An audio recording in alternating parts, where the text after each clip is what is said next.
My name is Robert Rowley. I am the Coconino County Emergency Manager, and I'll be running everybody through our presentation today. And I want to thank all of you for coming and making the trip out here. I hope you find everything we're going to tell you today informative and helpful. I also would like to let everybody know that in the interest of time and with the tremendous amount of information we're going to be giving you this afternoon, what we want to do is hold all questions until after the presentation. And everybody you see up here on the stage, we will all be out in the lobby, and we will stay here until every single question is answered. So we aren't skipping out on your questions. We're just trying to do this in a more efficient way so that we can get through our initial presentation, and those that want to leave at that point can leave. But we will stay here until every single question is answered. So with that being said, I'd like to introduce our first speaker. This is Coconino County Supervisor Matt Ryan.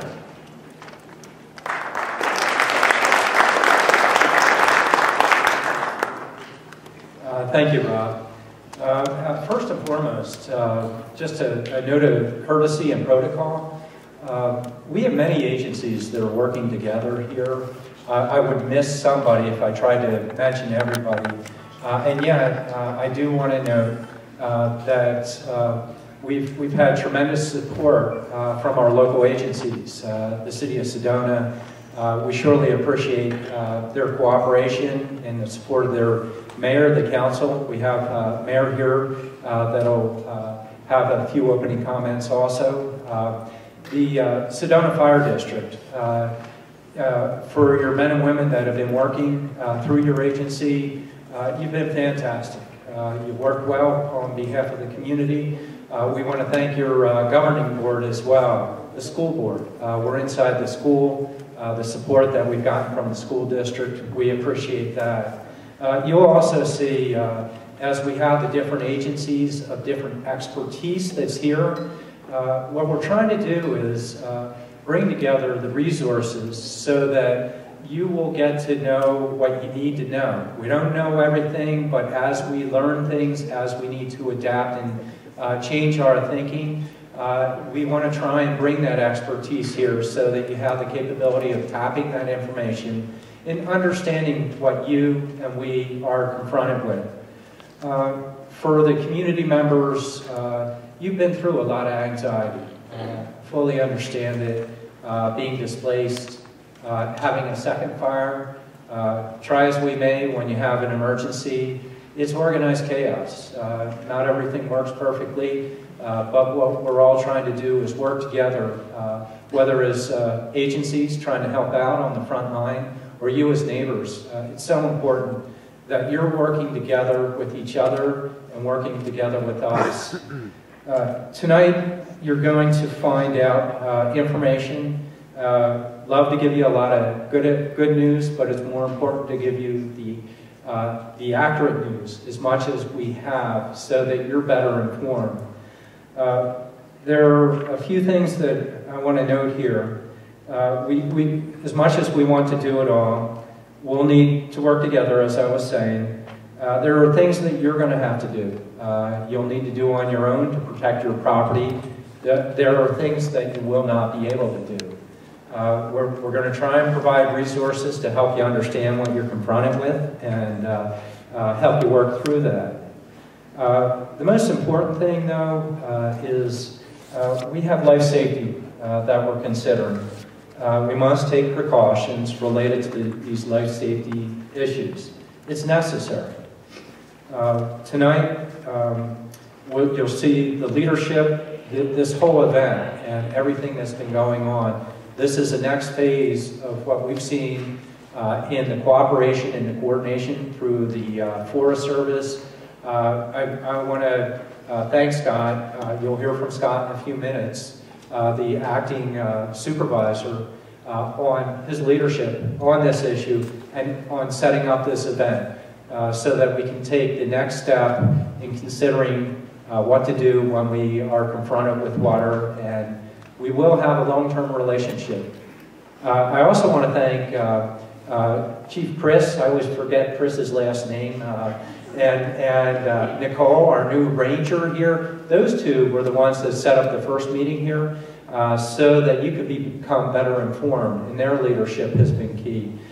We have members of Yavapai County here in their flood control districts. It's important. We're going to have downstream effects, and as noted, the city of Sedona. So we've got many agencies that we're all trying to coordinate together, and we're getting better and better at it. And so we'll be there together with you. It's a dynamic process that we're going through. Things will change. You'll see things in short term. They'll change with time. And so we need to take a long-term view of what's happening. And then just a couple other plugs that I normally give. Insurance, insurance, insurance. Please, if you didn't update your insurance, update your insurance. Especially in flood controls, insurance is not the same as homeowners insurance. That's a very important one.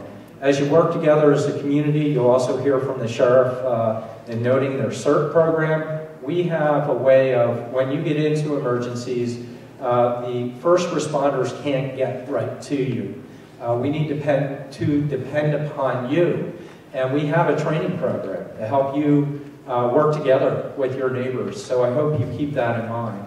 Now next up, it's my great pleasure to introduce a great neighbor and a fellow representative, Mayor Rob Adams. I've worked together with Rob for many, many years. And a very sincere individual. The city, as I have noted, has been a great host to us. The city will also be considering the impacts as we take a look at these events. So next speaker is Mayor Rob Adams. Thank you. Thank you, Matt. I just wanted to come today to welcome you to Performing Arts Center.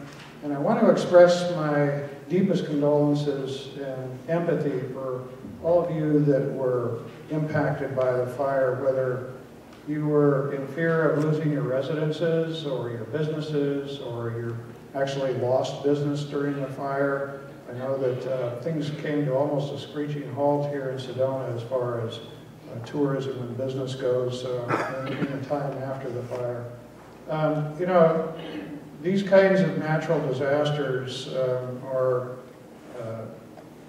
everybody's worst nightmare. And, you know, we are lucky here in Sedona that we don't have hurricanes and tornadoes and earthquakes, at least not yet. You know, but fire is certainly the one that we all fear the most. And I have to also thank and give sincere appreciation to all the folks that came together to fight that fire, and the outcome that we had was so much better than what it would have been.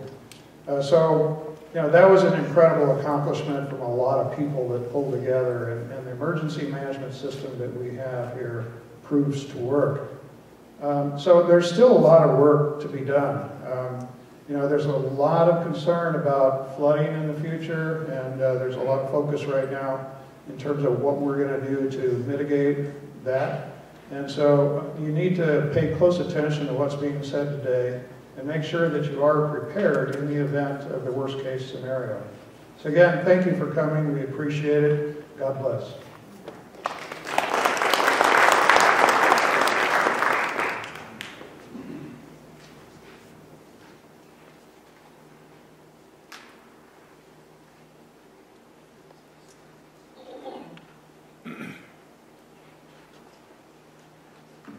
And thank you again. And just one more time, my name is Robert Rowley. I'm the Coconino County Emergency Manager.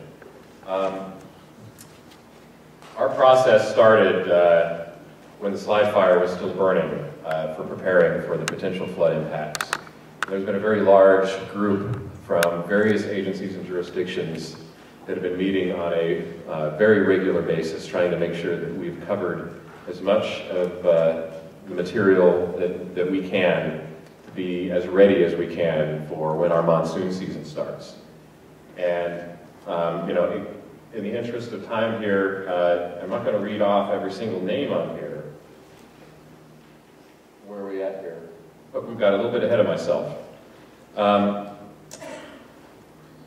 this group that we brought together was what we called our Post-Slide Fire Flood Task Force Steering Committee.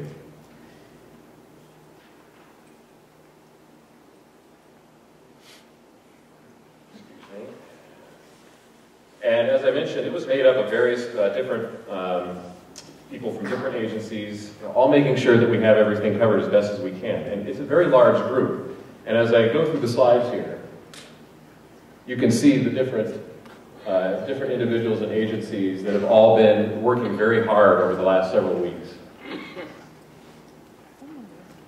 And these range from federal agencies all the way down to our local agencies.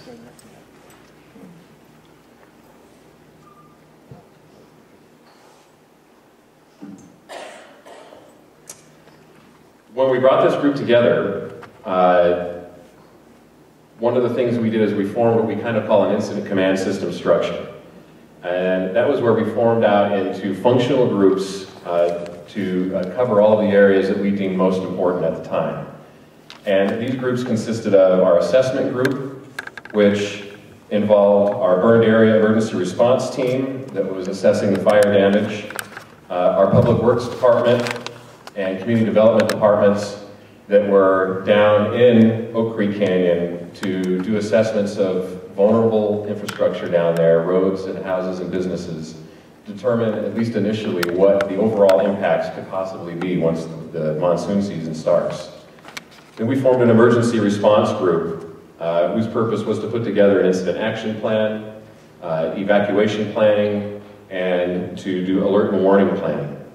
We have a mitigation and recovery functional group whose purposes are to determine what are some of the initial mitigation efforts and projects that we could undertake to try to lessen the impacts of monsoonal flooding, and then recovery, so that when the flooding does start to occur, what systems do we have in place to make sure that we get homeowners, residents, and businesses back on a pre-flood condition as quickly as possible. We have a funding functional group to determine where the funding was going to come from these planning and emergency response and recovery efforts, and then public information, which did a lot of the work to help put together this meeting and our informational efforts to get out to all of you on what we're doing and what you can expect this season. So as you can see, there was a great deal of work that has gone into this so far, but it's probably time now to get into the heart of this discussion, and that is to get the people from the Coconino National Forest up here to discuss the results of the burned area emergency response team assessment.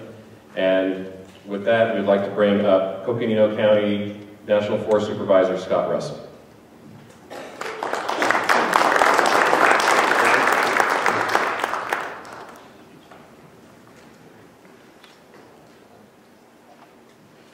Good evening. As mentioned, I'm Scott Russell. I'm normally the Deputy Forest Supervisor on the Coconino National Forest. With Earl Stewart, the Forest Supervisor, back temporarily in Washington, D.C., I'm acting in his position as Forest Supervisor. But pleasure to be here tonight. And so we've got a couple of things to present. The first thing we'll do is present the results of the BAER assessment. That's for the burned area emergency response assessment. That is a rapid assessment that looks at a fire to determine if there are things we can do to protect the resources and life and property associated with the National Forest. And so Greg Chimjun and Rory Stein will give a presentation about that assessment. And then they'll talk real briefly about some of the treatments that will be going on the National Forest. The team makes recommendations. In this case, the recommendations go back to our Washington office because they're large enough, they need that level of approval. And then later in the program, Nicole Branton, the District Ranger on Red Rock, will talk a little bit about our strategy on the National Forest in terms of how to manage Oak Creek in terms of looking ahead in terms of what we see coming. You know, I think as Matt mentioned, this has really been an effort of how do we work as well together as we can to both plan and be in a position to work together when things happen. I think we saw some great things happen in terms of that partnership during the fire, and our efforts are to continue that and make this chapter as successful as the fire as it was. in terms of that partnership and the results of that. So with that, I'll turn it over to Greg.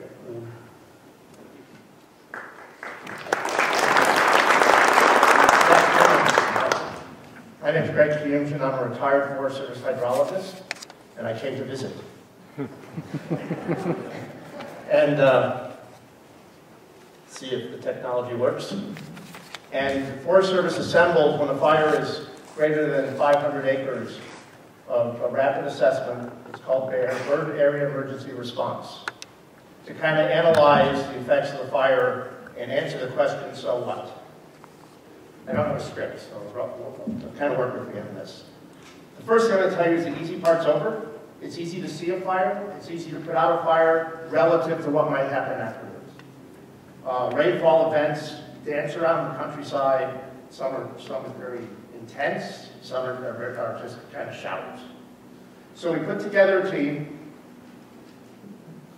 They kind of got together on the 31st, met each other, and then proceeded to hit the ground running. And our job is to assess the risk from post-fire events, be it floods, rockfall, debris flows, and make recommendations to the line officers and kind of beg for money. We've got all the money we've asked for. So the first step is to do something we call burn severity, which is what the landscape looks like after the fire and how it may respond to various events. So that's what you see up here is the burn severity map. After the team spent 3 or 4 days running around the countryside, kind of doing what we do to see the fire effects on the soil. And that map's going to be available when we have our breakout session tables. It's also posted online on a site called InsaWeb. So an example of a low severity burn, some of the duff is burned, most of the trees don't have scorch, a little bit of needle kill, some of the younger plants may have not made it through the fire, but they're still alive. And basically these are acres we almost walk away from. There's an example of moderate severity, a little rougher, still some needles on the trees, not everything's consumed. It's probably going to respond to some precip events. And then what we call high severity, no cover, no needle cast, lots of ash, and that's kind of the bad actor after fire. But in our case, we took and the map on the upper right, part of our concern when we do an analysis is the water repellency of the soil. Basically after a fire, there are various things that go on, and basically the soil is covered with almost a waxy substance, usually in the pores, and it beats water. I went out in one area, scraped away the duff, and poured some water on the ground, and it stayed there for 10 minutes as just a pool. So that's an example of a very severe hydrologic response area. And the map you see with the gray is basically the area that we consider to be susceptible to rapid runoff and sediment delivery. So we categorize that as severe hydrologic response, and that includes almost all the high burn severity and a lot of the moderate. We then took that and took it the next step because of the nature of the geology in the area that burned. And I always ask this question, was it this steep and rocky before the fire? And it appears that it was. So fires do not cause steep and rocky. And we basically came up with a geological hazard map. Basically, where do we think there could be landslide, mass movement, debris flow potential? Understand, all of this is potential. There's too many words on this slide. But basically, we categorized the burned area within the perimeter and identified about 1,300 acres of unburned, 10,000 at low severity, 7,000 at moderate, and 3,000 at high. I'm kind of in a minority of the community that does this kind of work, because I think it's either high or not high. I don't believe in moderate. So I imposed that on the team, and we combined moderate and high, and called it severe hydrologic response, because that's the stuff that's going to contribute to rapid runoff. All that turns into a process. Of course, we're a government agency, so we have to have a form, and that form is FS 2500-8 if you're taking notes. And that's our mechanism to request funds. So we actually had 3 requests go in. Some of it is what I call non-discretionary, closing off certain areas. We've identified vault toilets and floodplains that we feel we need to be pump sanitized and closed for the season. And items like that. There's some wellhead protection we need to do for potable water supplies. So how we get there is we go through this drill and identify values at risk. Remember the question of so what it burned, is if it's tributary to nothing in the middle of nowhere, we can walk away from it. Unfortunately, that's not the situation here. So one of the ones that jumped out was the Sterling Springs Spring Box and Delivery System, which supplies water to the fish hatchery, to campgrounds, and to private residences downstream. Another bad actor is some of the burned area above Loopy and Cave Springs Campground. In fact, that's the area where I beaded water for about 10 minutes. There's some heritage resources out there that we're not making anymore, so if there's any chance of doing some protection, we'll try and take it. Obviously, water quality, Oak Creek's a listed outstanding water. And so what can we do to kind of minimize or reduce the impacts to that water course? And this is an example of a vault toilet that would be pumped and put to bed. There are things that, I'd say are out of our control. The upper right picture actually was one I took up on the Okanagan-Wenatchee, and that's a wooden debris dam that formed a series of breach hydrology events where the water that goes out of channel forms a dam. That dam builds up and then breaches, and you have this increased outflow, and it starts all over again. It stopped at this choke point. It was called Devil's Gulch. That debris dam is 12 feet high and 500 feet long, and about 50 feet wide. And it's just rock and trees, and more rock, and a lot of mud. And it's a problem, especially for the community downstream if this breaks open again. The other 2 images were actually from the Brins fire, where we had events that came down, and the one on my left is the transfer station, and the one on the right is the visitor center. So with that, I'm going to turn it over to Rory, and I'll leave you with this, that it's all important. Some of it we're going to do first. Thank you.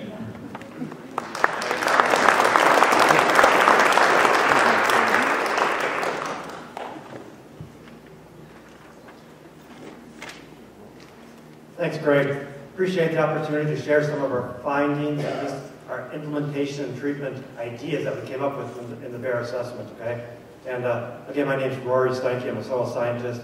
Greg has been doing BAER for probably 25, 30 years, and probably has the most experience of any hydrologist or BAER team leader in the western United States. I've been at this about 20 years. I have a little less experience, but we assembled this team of like 13 resource professionals, and over 3 weeks, we came up with what we think is a solid treatment package that has been approved all the way up to the Washington office.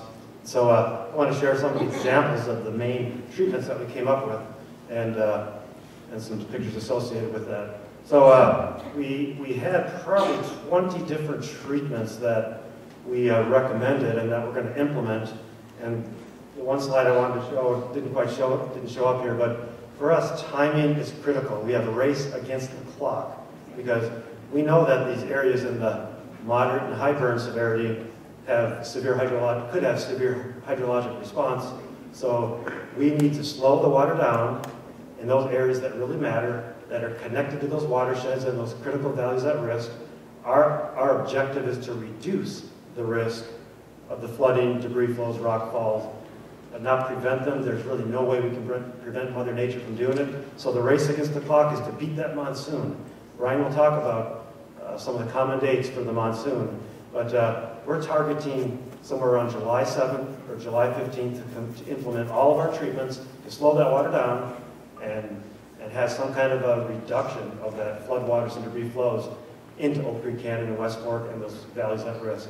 I'll just give you a quick rundown of some of the treatments that I don't have slides on. First thing we did is we pulled some culverts up on the watershed in the Ponderosa Pine area. The watershed's connected to Oak Creek and West Fork.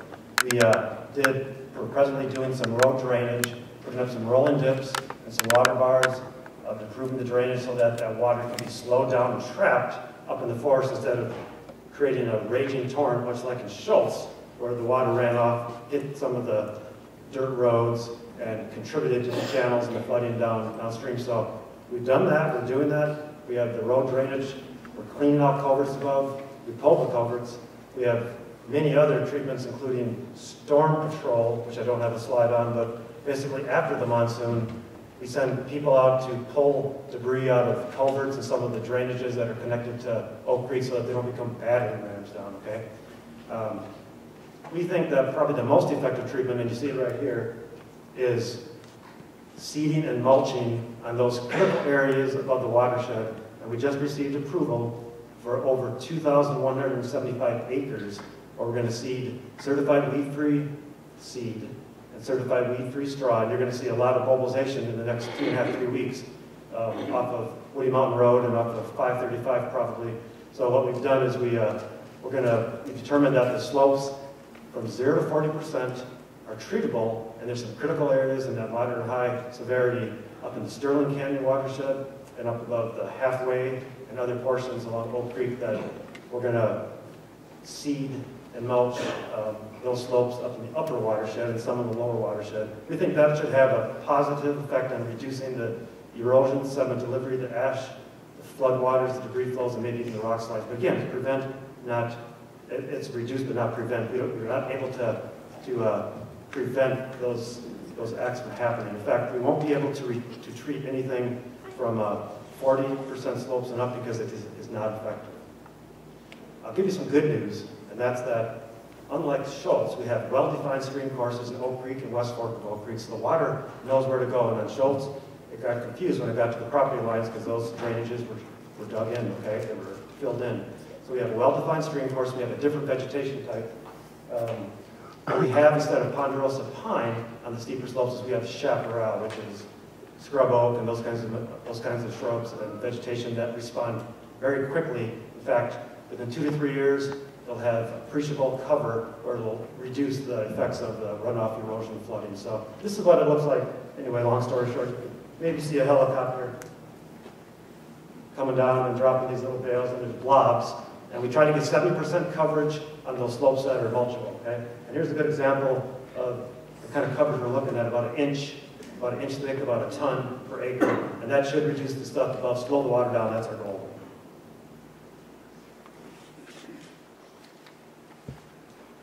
Okay, here's an example of the brins of the recovery that I just spoke about.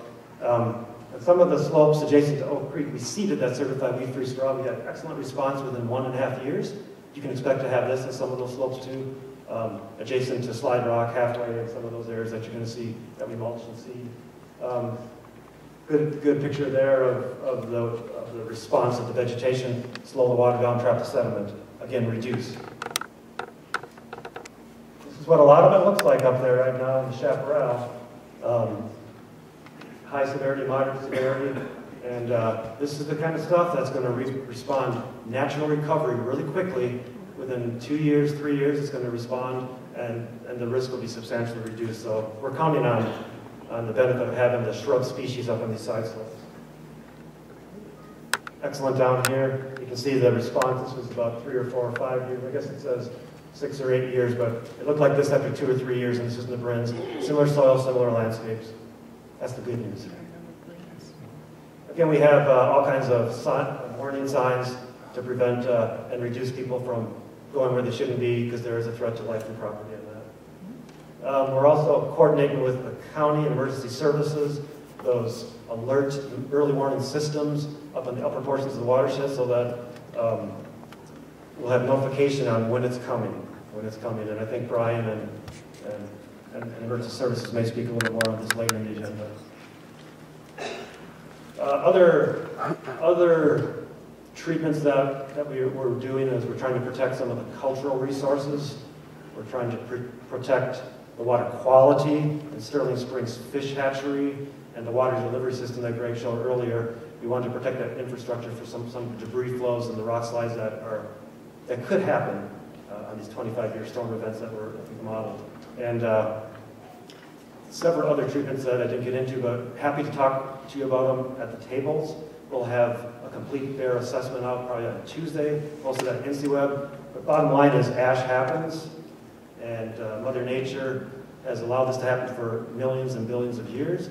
Our objective is to reduce the magnitude and extent of that by mulching and doing some of the other point treatments, not prevent it. So we'll do what we can to slow the water down, but preventing it on the forest is just something that's not naturally possible. So I think that may be it. Turn it over to Mr. Brian Klomowski, and he'll give you some updates on monsoonal patterns and some of the warning systems that he may be employing out to the public. So thank you.